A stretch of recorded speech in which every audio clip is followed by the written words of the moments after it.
It is against the law to commit suicide in this state. In my state, too. Which is what? The state of grace.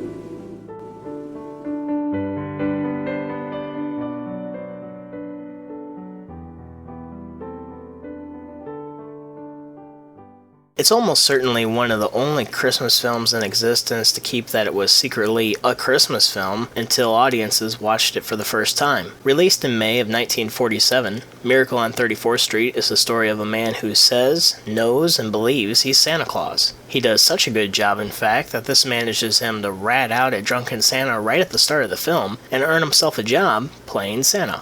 It's interesting to note that Edmund Gwenn, who played Kris Kringle in the film, earned himself an Oscar for this performance, and to this day is the only actor to ever win an Oscar for playing Santa Claus. As you can tell, the story starts out on Thanksgiving Day at the big Macy's Day Parade, going through the streets of New York and stopping right in front of Macy's department store at 34th and 7th Street.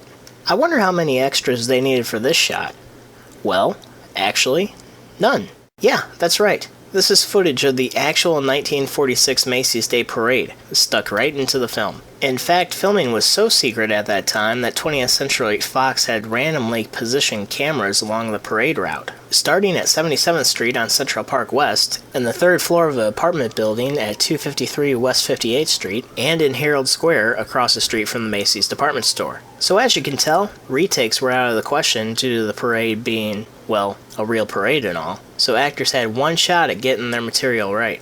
In fact, it's actually quite a miracle that things panned out as well as they did for this movie, which undertook two huge obstacles to even getting made. First, the 20th Century Fox studio head at the time was even against making this movie because he felt it was too corny to succeed. And secondly, because Fox Studios approached Macy's and Gibbels department stores about being depicted in this film, and both said that they'd have to see the finished product before they actually signed off on an agreement. If they hadn't, this film would have lost a connection with the audience of seeing these real places in the movie. Thankfully, though, they agreed. And when the film was released, Macy's closed nationwide for about a half day, so as more than 12,000 employees could go see the first showing. Moving right along, Kris Kringle is eventually hired to play Santa, befriends a part-time worker who likes to dress up as him as well, and starts making some kids happy. All the while trying to win over the trust and belief of a mother and daughter, Doris and Susan, played by Maureen O'Hara and Natalie Wood. It's funny that when this movie was released, the Legion of Decency, run by the Roman Catholic Church, gave this movie a B in its rating system, because O'Hara's character plays a divorcee. Eventually, Kringle starts convincing young Susan that he really is Santa, mainly in part because of this scene involving a Dutch girl who speaks no English whatsoever, but then he starts talking and singing with her. Natuurlijk. Zeg maar wat je zou willen hebben van Sinterklaas.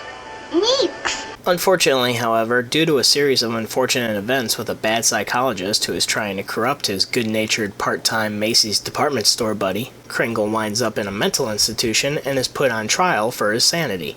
Overall, the film is a living testament to its time, as this is one of the first films to actually use a live event to make a movie, with their seemingly unlimited amount of uncredited extras, as well as one of the first films to incorporate corporate branding into the flick with quite such an expanded role.